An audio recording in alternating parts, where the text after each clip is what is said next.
So I'm gonna start. My name is Bracha Banian. I am a family nurse practitioner and CEO of Ivy Drips and Hello Dose. I've been practicing medicine for over 10 years and been studying GLP-1s for the past 3.5 years.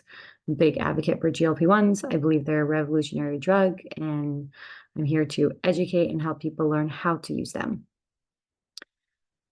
We are going to be going over a little bit more about what GLP-1s are, why would someone need it, why it's revolutionary, and how do I microdose. At the end, we're going to be taking questions. All your questions will be anonymous, and any comments you have, again, or you could, if you email them in, we'll be answering them today. And the last 15 to 20 minutes, we'll take questions from the chat or question and answer box. So, great. So, Ozempic or GLP-1s have been around since 2009. So they've been around for a while. Today, 2025, 1 in every 8 persons on a GLP-1, which is coming to show how they are being used so much and how revolutionary they are.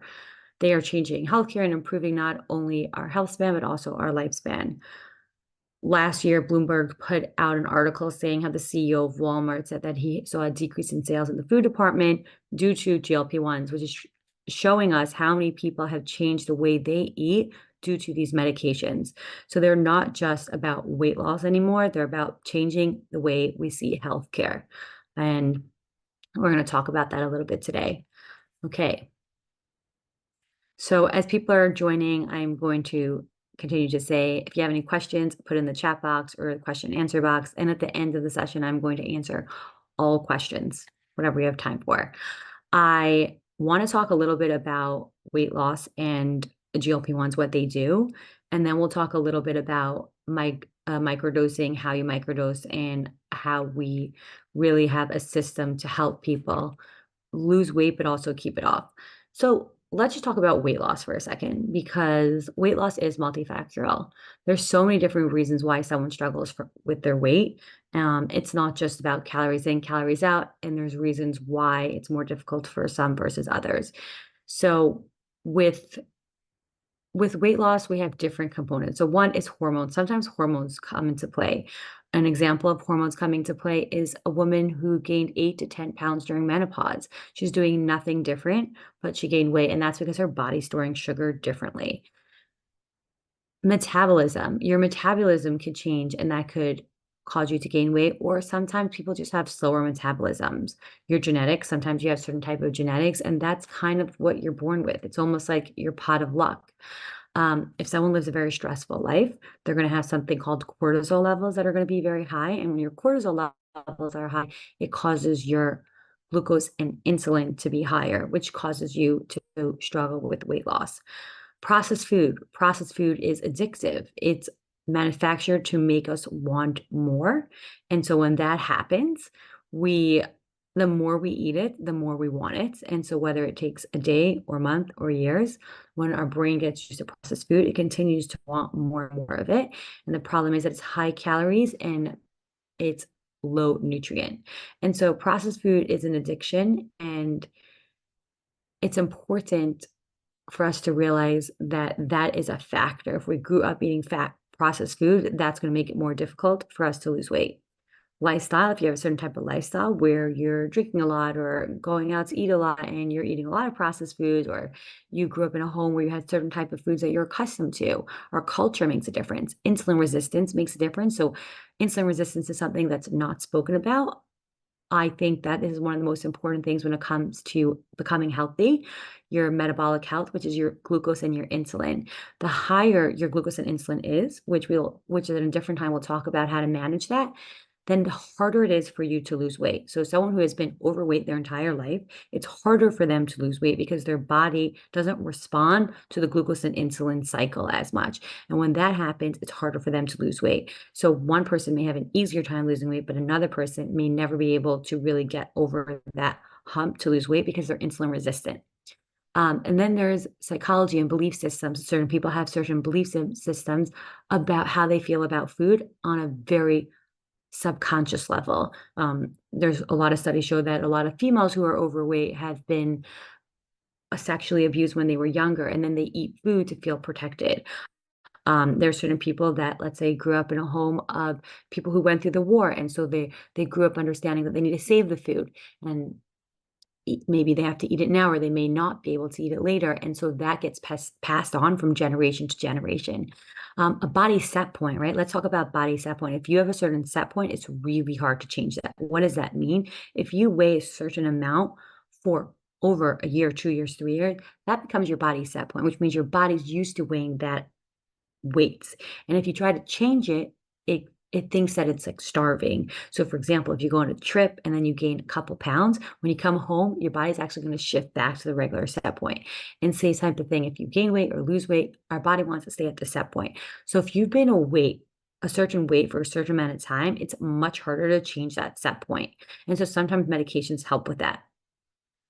How habits play a role, right? So we sometimes have emotional triggers, and this is why eating and food is it's very, very connected to how we feel emotionally. So there's emotional triggers. Let's say we're upset at someone, so then we eat out of a certain emotion, and that ends up creating our habits.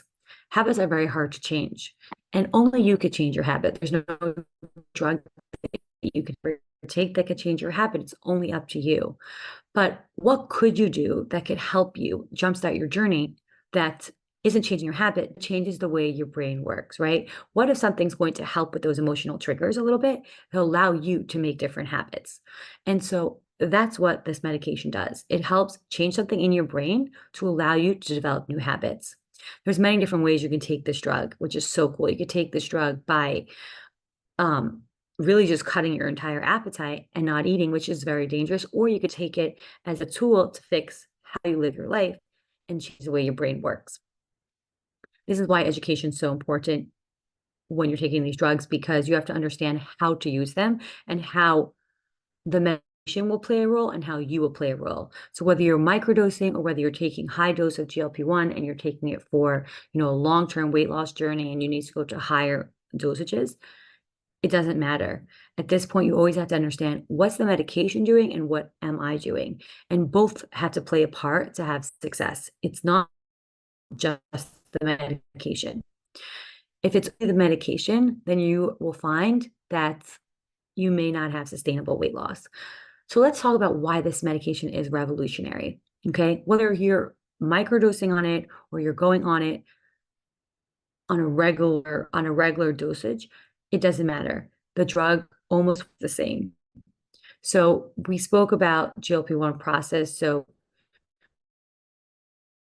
what it does is it decreases food a lot. And people don't think about food, but some people do. Some people think about food from the moment they wake up to the moment they go to sleep. They think about when they should eat their next meal. And so it lessens that for certain people, which they never liked first time for that's happening, which is so cool. And then that my internet's unstable for a second, and it's longer, which allows you to feel full for longer. But the other cool thing that it does is when food doesn't enter your bloodstream as fast, it lowers your glucose spikes, meaning your sugar doesn't spike as high. Why does this matter? Because this is something that's going to help increase your health span and your lifespan, because the less time spikes, you have less inflammation, which means less cardiovascular disease. So these medications are not just helping with also helping with works and how sugar spikes in your body. We care about sugar over that.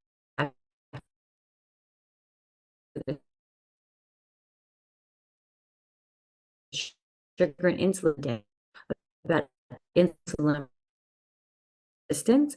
And if you're able to manage that entire life, you are taking this medication as a full blown, it doesn't matter. You can always use it to jumpstart your journey. There's two different types of medications. We have Ozempic or Zepbound. GLP-1s are things like Ozempic, Wegovy, GIPs are trizepatide, which are like Mounjaro or Zepbound. In Mounjaro and Zepbound, which is trizepatide, there is a portion of GLP-1 in it. So meaning there is a combination of Ozempic, the Mounjaro. GLP-1s are more working on your brain, which means they're going to help with impulses, binge eating, addictive behaviors, and portion control. And GIPs are going to help you more with glucose management. So, for example, if you have chronic obesity, if you're insulin resistant, or you have menopausal weight, and so there's not habit changes that you need to.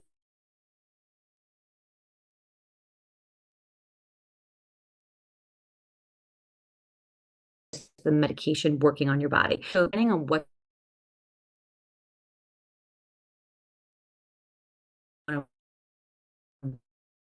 why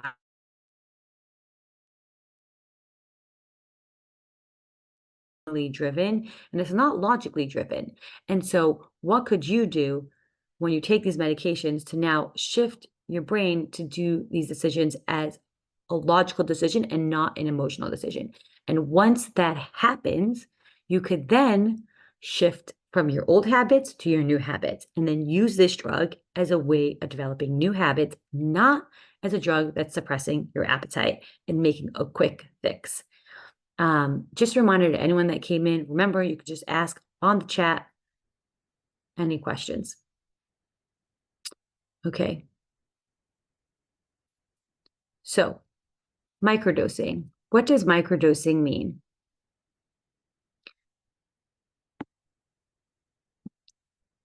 What's the purpose of microdosing and why do people microdose? There are certain people that microdose just for the fact that they're nervous to go on a high dose. There are certain people that microdose because they went on the program or they went on the regular dose and they got to their weight loss goals, and then they microdose to maintain it. There are certain people that go on microdosing because they are just wanting to lower their glucose spikes, or they just want to not gain weight, or they just want to use it for the anti-inflammatory benefits. But the purpose of microdosing could be so many different reasons per person. So some people go on it for weight loss. They usually don't have to lose a lot of weight. And so you can microdose on a GLP-1 to lose weight. You can microdose on a GLP-1 to maintain your weight. You can microdose on a GLP-1 just to decrease inflammation in your body. And you could actually microdose on a GLP-1 just to decrease that feeling in your brain of like the triggers that you have, the dopamine hits that you have when you feel I want something, that feeling when you want a cookie or binge eating. And you can microdose on a GLP-1 to get these effects. I'm a big fan of microdosing because I don't believe people need to take high doses to get results. You always want to achieve the highest value for the lowest dose possible. That's really where you're going to get the best results. Going on high doses, that does not necessarily mean better results. And so microdosing could work for a lot of people for many different reasons. So that's what microdosing is. And so either it's taking small doses every 7 days, or sometimes for certain people, it's taking it every 10 days. And certain people, it's not the lowest dose, but it's like not 0.25, it could be 0.50. And they're taking it, let's say, every 7 days or every 10 days. Everyone's different in terms of how they microdose. Believe it or not, there's no, even though Ozempic, let's say, has like a certain schedule of how you should take it, with microdosing, it's art and science together, and it's really up to the provider that's taking care of you to learn how to microdose you. Microdosing is truly just providers doing this for X amount of years and learning the art and science behind it. It's based off of clinical experience and really talking to our customers and then learning how to adjust. And so we have microdose patients really on it for just like inflammatory disease processes like connective tissue disorders, rheumatoid arthritis, people who had Crohn's disease, PCOS, they microdose on it. And then there are certain patients who have been on it for the weight loss reasons. Then you get to your weight loss goals and then you microdose. The thing about microdosing is that it's always consistent and it's low. It's a lower dose and you're being consistent. The issue is when people think, I want to go on this drug and I'm going to go on and off of it, on and off of it. But when you do that, you're going to grow tolerant to it, and something over here called the window of opportunity. And so the window of opportunity means that when you take this drug, the first few months, it's so potent. Whether it takes you 4 weeks to get there, or you feel it in 2 weeks or 6 weeks, but in the beginning, it's really working on changing your brain. And just like when we treat someone for pain management, so example, if any physician is treating someone for pain management, we don't wait for the pain to come back to give you something to treat your pain. We treat your pain around the clock before it comes back. The same type of thing when you're microdosing or going on any GLP-1 is that you really want to build a cycle and allow someone to be able to change their habits over time and not go back and forth. I'm going to give you an example. Let's say someone's microdosing on a GLP-1 to change their habits, to lose a little bit of weight. They want to just lose 10 pounds. They just want to eat healthier and they want less inflammation in their body. And so they're microdosing on it. Now, if they take it and then 1 month in, they're doing great, they feel like they're losing weight, they're happy with what's going on, and they at month 2, they feel like they don't need it anymore. But if they haven't developed the habits, because it usually takes 3 months to develop a habit, they go off of it. Then they go back, let's say, to eating high sugar, high carbs, alcohol, and then they realize, okay, I didn't really change my habit. I gained the weight back because I didn't actually change who I am. All I did was take a drug to help me lose weight, and I didn't do anything differently. So then they go back on it. And the problem is when you flip like that, you lose potency of the drug and you also lose the window of opportunity. And then every time you do that, you're going to have to go on a higher dose because it's not going to work as well. And then you're going to max out eventually. 2.5, let's say for Ozempic is the highest, and for tirzepatide, it's 15. So if you max out, you're going to have to wait for the new drug to come out, which is not going to be out for everyone for at least another year. And so microdosing allows you to stay steady and really don't flip flop. Stay steady. You find a dose that's working for you and you stay steady at that dose and you don't go back and forth. So benefits of microdosing, again, you could have binge eating control from it. You could have less inflammation. It can control, let's say, less alcohol and less smoking if someone struggles with that. It helps with just cravings. It helps with inflammation. It helps with glucose spikes, which is going to help with your inflammation and help with energy levels. Think about if you eat a large meal after work or 12 o'clock in the afternoon, and then sometimes you feel sleepy. And that's because your sugar went up high and then it crashed. And so when you're microdosing on a GLP-1, you actually maintain your sugar spikes, which is so cool. You could even do this at a low dose. You don't need to be at a high dose for this to work, which is very cool. So when you're almost achieving the highest value for the lowest dose possible. Now, it really depends on why you're going on the medication to see if microdosing is for you. And some people, it works for them, and some people it just doesn't. So for example, if someone wants to lose a significant amount of weight, they're microdosing, it may not be appropriate for that person.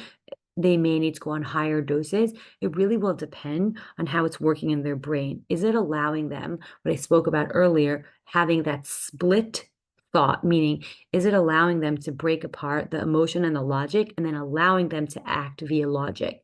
If it's not allowing them to act via logic and it's still allowing, and they're still making emotional decisions without eating, that means the dose isn't working in your brain and you need to increase it. If you went on microdosing just to lower your sugar spikes, or you went on microdosing just to decrease your inflammation, that's fine. It doesn't need to work in your brain as much. So it really depends on why you're using it. For people who are, let's say, menopausal weight gain, they can microdose on a tirzepatide because what they're doing is really helping restoring how their body's storing glucose. And with time, they will lose weight. They're not in a rush. It's 8 to 10 pounds. So they can microdose on it as long as it's working for them. So it really depends on why you're going on it and how do you microdose. Everyone's different. Sometimes it's every 7 days. Sometimes it's every 10 days. And sometimes it's different for another person. Sometimes it's going on a little bit of a higher dose, but taking it every 10 days. And it always comes down to these main points. How is it working in your brain? And how is it working in your gut? And what are the decisions that you're making when you're on it? So are they different or are they not?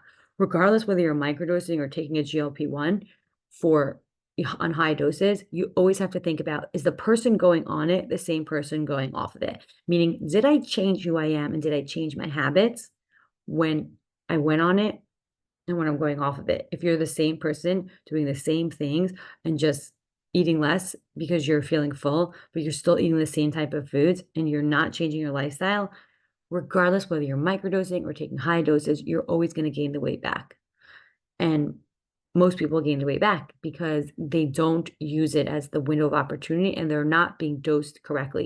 Either they're too low, but usually they're too high, which is why you see a lot of people complaining of nausea, vomiting. My friend was really sick on this. Unfortunately, those patients have been on way too high doses or they don't learn how they're supposed to eat on it. So when you go on this drug, again, whether it's microdosing or not, you actually have to eat differently. There's an art and science in how you eat, and all comes back to what I was saying before, glucose and insulin spikes.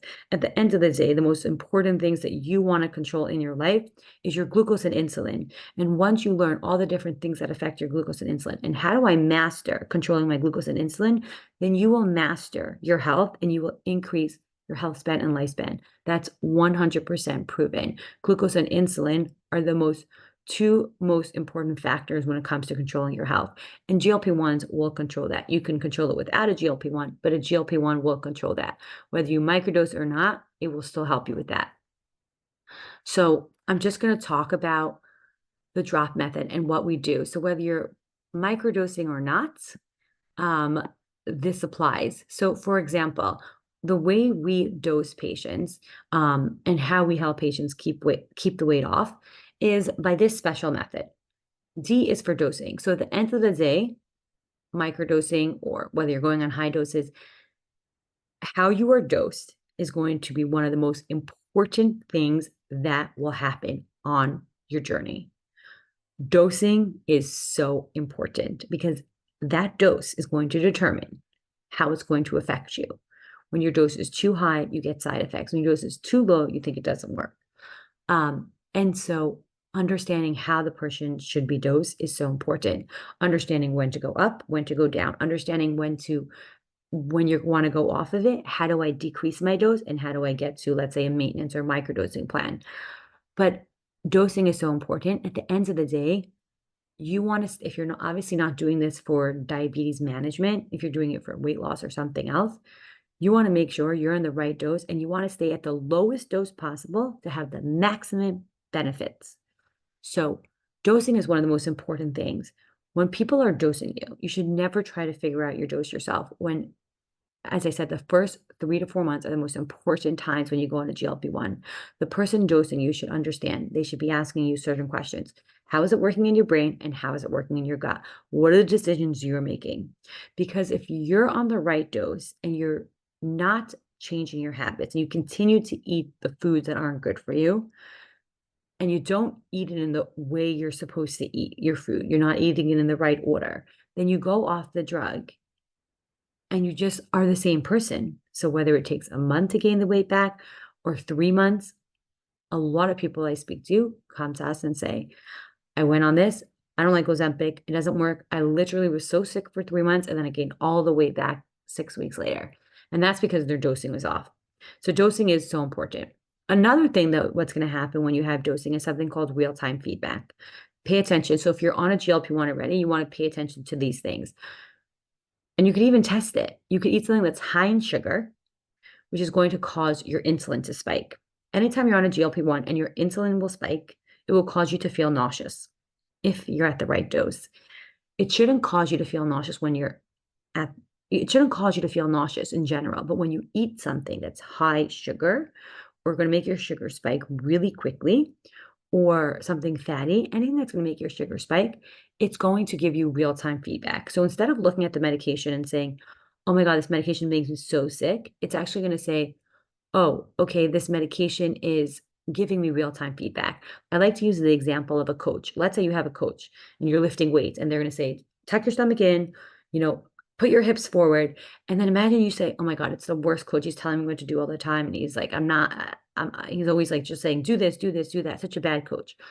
But really it's giving you real-time feedback. Imagine the coach said only the next day, by the way, when you were lifting weights, you didn't tuck your stomach in. It's not going to help me. You told me the next day. And so the same type of thing with GLP-1s, whether it's on Ozempic or Mounjaro, Trizepatide, doesn't matter. When you eat sugar or fatty foods, it's going to give you real-time feedback, literally within 20 minutes. And it's going to tell you, I don't like what you just had. It's going to come in different forms. One form is nausea, one form is bloatiness, another form is gas, another form is indigestion.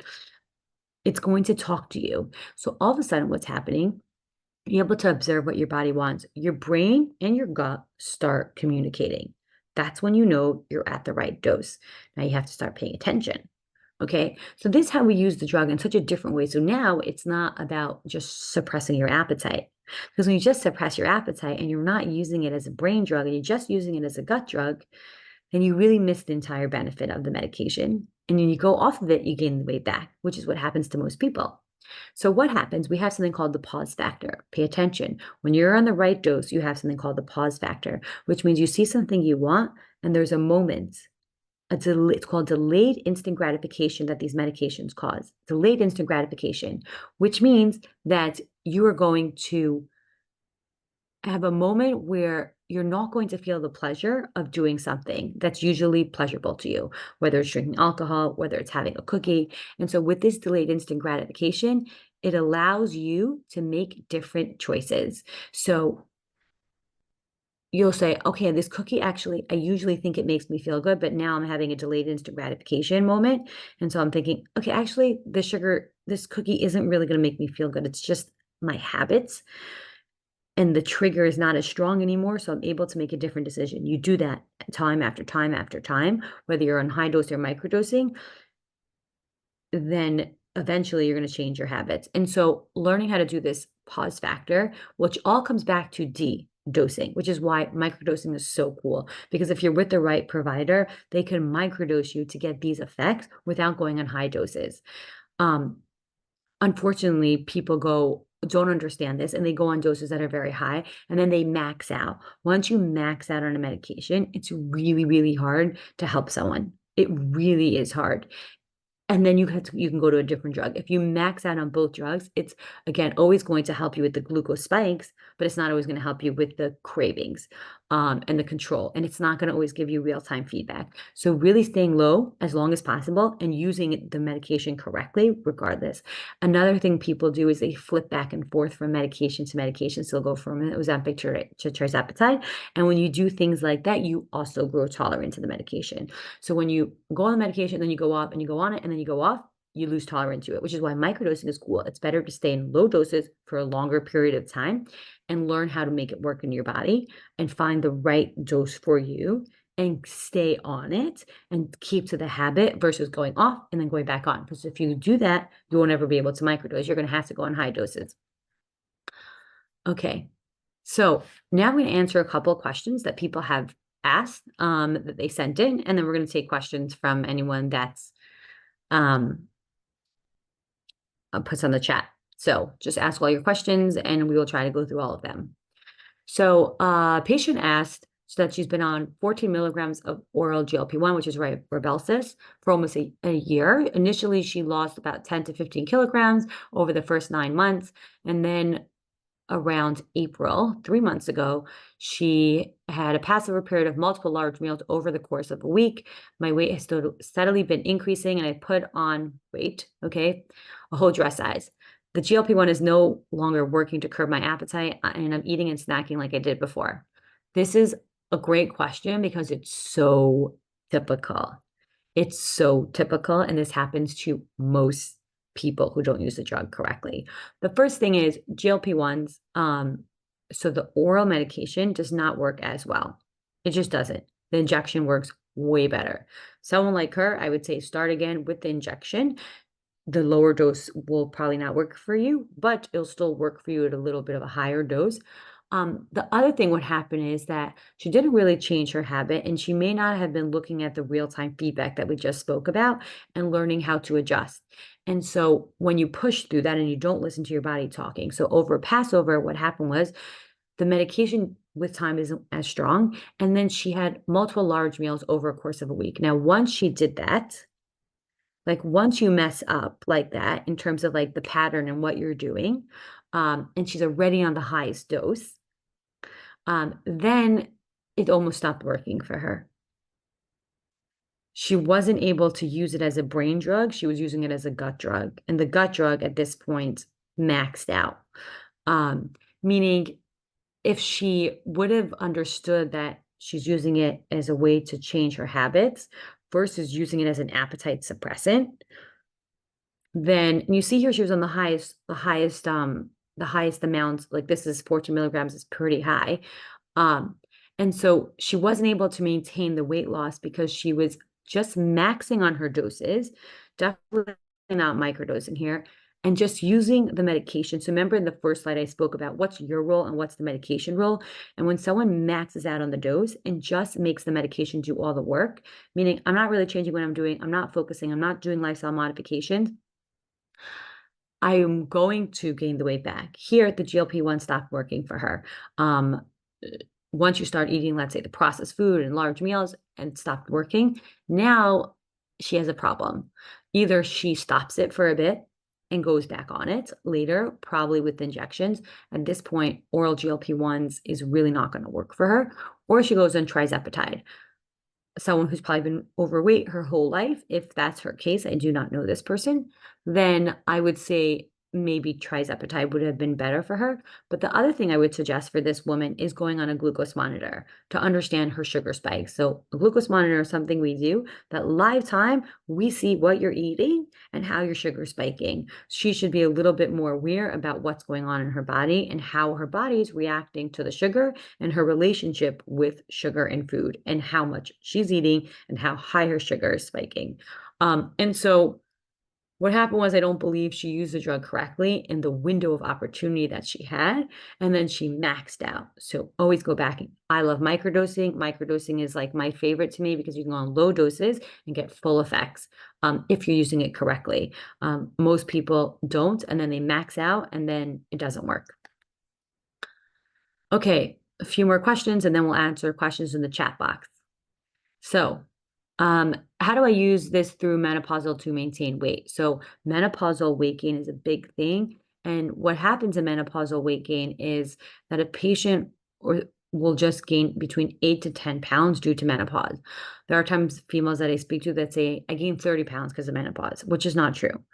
No one's gaining 30 pounds because of menopause. It's 8 to 10 pounds that you could contribute to menopause. Now, if that happened, usually a lot of times as someone who just gained 10 pounds during menopause, they are likely doing everything right, meaning they are doing the right portions, they are working out, they're having a good lifestyle. Let's say they've been fit their whole life, and something like they can't even eat less food. Usually for these people, they need to increase their protein, bulk up on their protein, and go on more of like a GIP, not a GLP-1. So that's like trizepatide, and then get to the right dose that's going to start taking the sugar and storing it more appropriately. With this, it's a hormone imbalance. So it's not so much about the belief system or body set point or binge eating or cravings or changing your habits. This particular type of case, which is very different than others, is a hormone imbalance that you could correct with GLP-1s and or GIPs, and then sometimes potentially also do combo therapy with hormone therapy. It's very interesting. It's honestly very cool because we've never had a way to like two different things we never had a way, I mean, many different things. One, we were never able to cure diabetes. Now we could. We were never able to decrease someone's food noise of people that lived with it their entire life, and they didn't even realize that that was not normal and that they could live a life without it. And the first time ever, we could treat hormone menopausal weight gain, which we were never able to do. And now we could with microdosing on a GIP, which is like trizepatide. If you eat protein and don't drink water so much, could that hinder weight loss?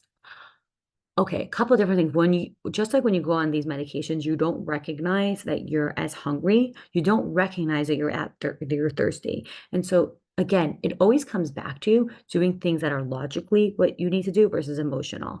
And when you start this, you need to be intentional. You need to be super intentional. I'm starting this for these reasons, and these are the actions that I want to change. You need to write it down on a piece of paper and say, these are the things that I want to change. These are the things that I don't want to eat anymore.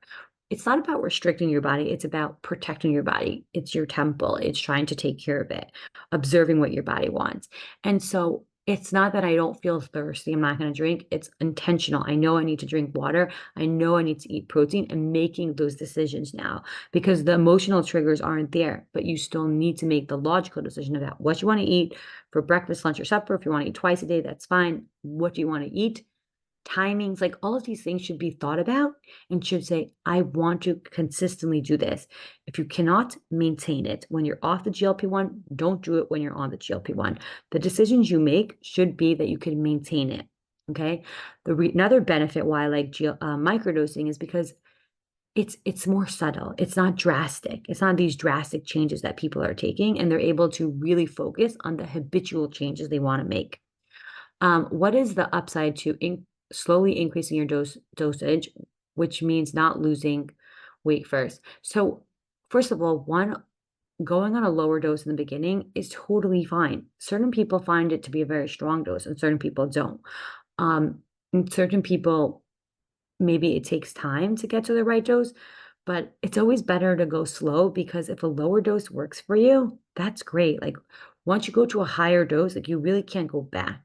And so try your best to stay at the lower dose as long as possible to really get those sort of results. Now, if it's not working for you in your brain, which you'll decide with your practitioner, then you'll go up, because that's what you need. Okay, and what exactly is microdosing, and how does it differ from standard dosing? So it's a lot lower. You're not upping it every 4 weeks. So regular ones, you're upping it every 4 weeks, which is something that I do not like in general. You really want to stay lower for longer. And you're taking it every 10 days, you're taking it every 7 days. It depends on what we're trying to treat and what we're doing. And you're staying at a steady dose. And it's so important with microdosing that you're not going flip-flop. You're not going on it, you're not going off of it. You're staying on the same dose, and you're having consistency. At the end of the day, slow and steady wins the race, and it's the consistency that really matters. So, great. Those are the questions that we have here. And now we are going to answer questions on the chat. So everyone can ask some questions on the chat. It could be detailed, it could be general. So, would microdose lessen side effects if taking the regular amount gave a lot of stomach issues? 100%. Always push for microdosing if you're getting the effects that you want. Again, what do we speak about? People who, let's say, are having stomach issues, I would look into, what are you eating when you're having stomach issues? Doing a glucose monitor with anyone who's having like nausea a lot. Sometimes people aren't really aware about what's spiking their sugar. And so you should go on a glucose monitor, which we do at IV Drips, and we look at a 15-day period of what's going on. But I would also write down like what happens before your stomach started hurting. What did you eat? Most of the times, either it's fruits, fatty foods, high sugars. In general, when you're on a GLP-1, go off of fruits. Like, unless you're eating it with something protein, like acai bowls, like, are a big no-no. Alcohol, no. High protein, yes. High amount of hydration, yes.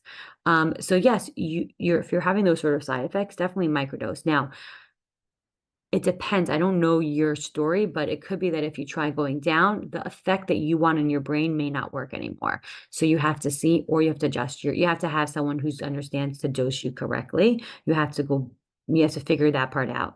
Is it possible to stop the medication after achieving weight loss goals? Really, really great question. Even the changing habits,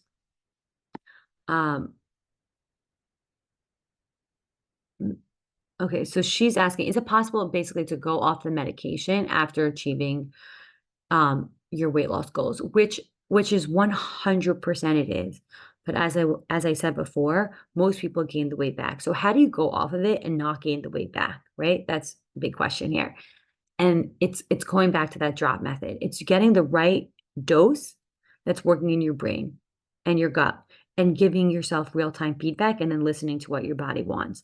And so, for example, so we do weekly group meetings, and to help clients like just really communicate with each other, listen to pain points, and learn from each other and hold each other accountable.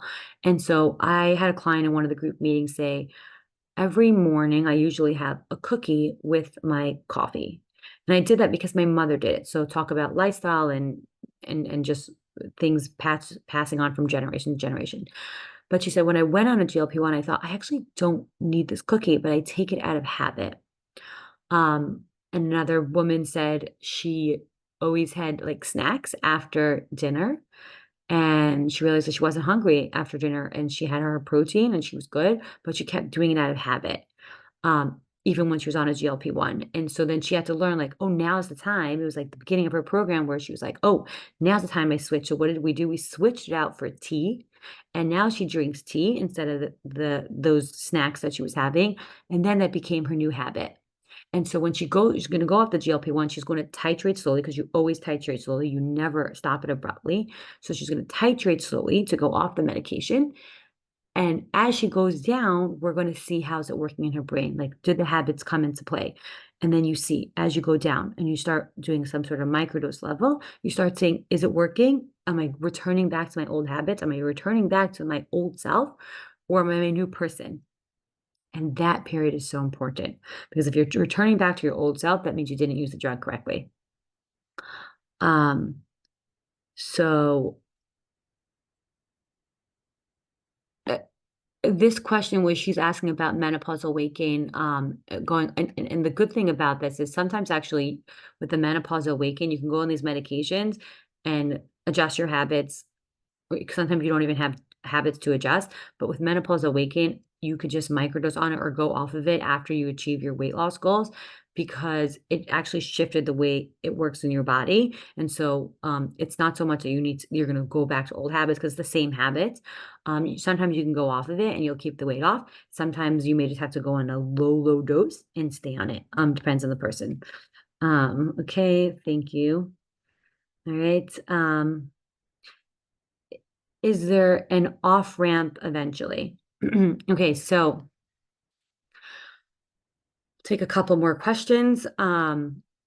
So as you go off this medication, if you stop it abruptly, what's going to happen is that your body and your brain is all of a sudden going to be like starving, right? If you are on a high dose, this is the danger of going on a high dose and then stopping.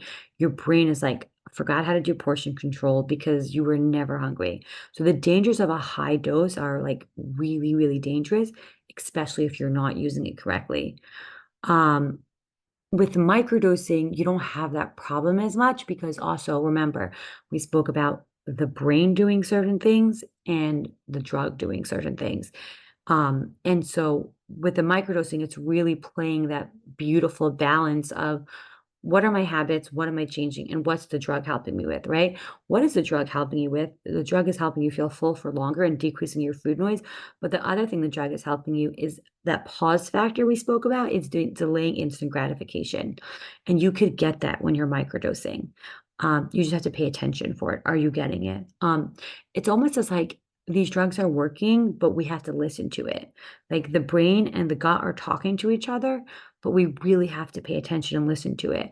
And so if you're microdosing and you're finding that you're not getting that, then you have to understand what's going on. Maybe you do need to go on a higher dose. And so once you, let's say, an example of a patient who wanted to lose 30 pounds, and then she reached her goal, what does she do now? So whether she's microdosing or not, what we'll do then is we'll slowly take her off. So depending on her dose, either we will lessen her dose and she'll still take it every 7 days, or we'll keep her dose the same and we will put it for from 7 days to 10 days and then eventually spread it out. Or sometimes we'll do both. The way we structure that is based off of how it's working in her brain. And as we take it off, we ask her, how are you feeling? What's happening? And what are the decisions that you're making? And is it matching up to what we want? If someone starts going off the drug and they're just all of a sudden reverting back to what they did before, it's not a good sign. It's a sign the drug didn't really work for them. All the drug did was just suppress their appetite, but it's showing that they didn't eat the right foods when they're on it, right? Eating the right foods when you're on it is so important. And so those are the different things that you want to pay attention to. Okay, we're going to wrap up soon. So let's see any other question.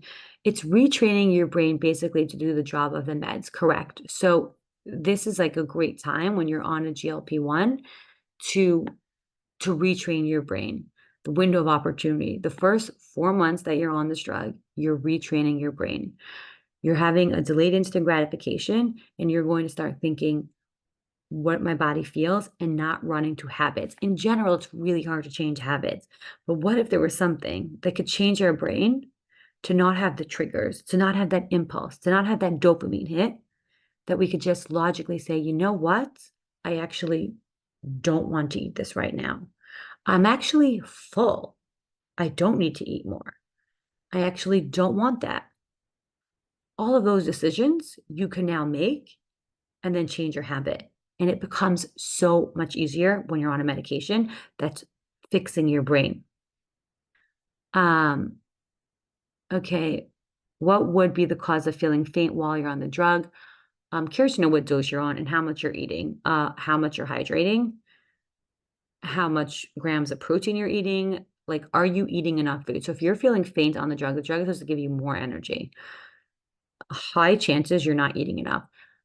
When you have any sort of side effects of like Ozempic face, Ozempic butt, people worry about like osteoporosis. You have to think, if you ate this amount of food, whether you're on a drug or not, would that be healthy? And if the answer is no, then it's about your decisions that you're making, or you're on a dose too high. But at that point, it's not about the drug. It's about the fact that you didn't really take care of your body. Now, if you're not able to eat the amounts of protein and grams of food that you're supposed to eat when you're on this medication, then one, it's not sustainable, and you're just going to gain the weight back because it's just suppressing your appetite, and it's not really teaching you how to eat. And the point is, it's supposed to teach you how to eat when you're on it. Does microdosing make sense for a menopausal woman looking to prevent weight gain that can come from menopause, even if they have healthy habits? Yes. This is amazing. This drug is like amazing for menopausal weight gain. There has never been a drug out there that helped women who gain weight from menopause to help them lose weight. I've had amazing results. If you have gained weight due to menopause, 8 to 10 pounds, going on a GLP-1 or GIP will change your life. I mean, this is like the best drug that I've ever seen for menopausal weight gain. So, okay. How can you prevent muscle loss? It seems like a problem for many. Okay. One thing is, once you hit 30, every single year you lose muscle. Okay. People are very concerned about Ozempic on muscle loss, which is interesting to me because a lot of people don't work out. And so if you don't work out in general, whether you're on a drug or not, if you're not lifting weights and doing resistant training, which is not about weight loss anymore, it's about building strength and being strong and glucose and helping with your glucose spikes. But every single year that you don't lift weights or do resistant training, you're losing muscle. Now, if you don't lift weights and then you go on a GLP-1 like Ozempic or Mounjaro, tirzepatide, and then um, you lose weight at a rapid amount and you still don't work out, then you're losing muscle and fat together. If you didn't go on a GLP-1 and let's say you took phentermine or Adderall, or you just decided not to eat for months on end, whatever it was, right? And you didn't work out, again, the same thing would happen. You would lose muscle and you'd lose fat. But why is it such a popular conversation is because there has never, ever been in history of our time this many people that have lost weight in such a short amount of time. Like, this has never happened in our lifetime. And so that's why it's such a popular conversation. When you go on a GLP-1, you need to do resistance training. You need to learn how to eat. If you don't, then you will have every single side effect that you will get by suppressing appetite and not eating enough food. Like, that's going to happen. And so you really have to work out. Why is resistance training so important? The more muscle you have, one, the more calories you can eat, and two, muscle is going to help break down the sugar. And so let's say we spoke about people who are insulin resistant, people who have menopausal weight gain, the more PCOS, the more muscle you have. So think about the organ, which is the largest muscle in your body? Your legs. If you do exercise that are going to make your legs stronger, squats, lunges with weights, if you do that and build the muscle, what's going to happen? Your whole body's going to change because you're now having more muscle and your glucose is going to be broken down at a faster, better rate, which is a lot of reasons why people gain weight and can't lose it because of the insulin resistance, which happens to a lot of people who have chronic obesity. So the more muscle you have with that, and then as you age, the risk of falling and losing that muscle is so much higher. Okay. And so we always looked as working out for many years as a way of losing weight, but it's not really about weight loss. It's about strength and metabolic health because the more muscle you have in your body, the better your glucose and insulin dance will be. You care about your glucose and insulin dance because your glucose and insulin dance will predict your health. Now, we could put someone on a glucose monitor that their blood works fine. It's showing that they're not diabetic. But I could see live time after you eat 20 minutes later, how high your sugar spikes. And from there, I can understand if you're on the pathway to becoming diabetic, even though your blood works okay, because that glucose and insulin spike are going to determine your health, almost how long you'll live for.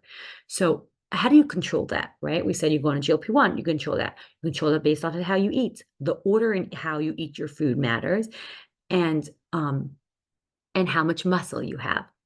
So if you have more muscle, then you could break down sugar better, and then your insulin resistance is less, and then you have less inflammation, which means you have less cardiovascular risk. And so all of these things are so important to really understand how to improve your health. Now, GLP-1s maybe were thought about in the beginning of this conversation as a weight loss drug, but they're not. They're longevity drugs, and they're drugs that are going to help you live longer and control your sugar spikes. You could do this via microdosing. You don't need to go on high doses. As a matter of fact, I don't agree with high doses to get these sort of effects because you can achieve everything on a lower dose. And so understanding that is really a game changer for a lot of people. Okay, great. We are going to wrap up now. Takeaways are very important to know that microdosing differs from person to person.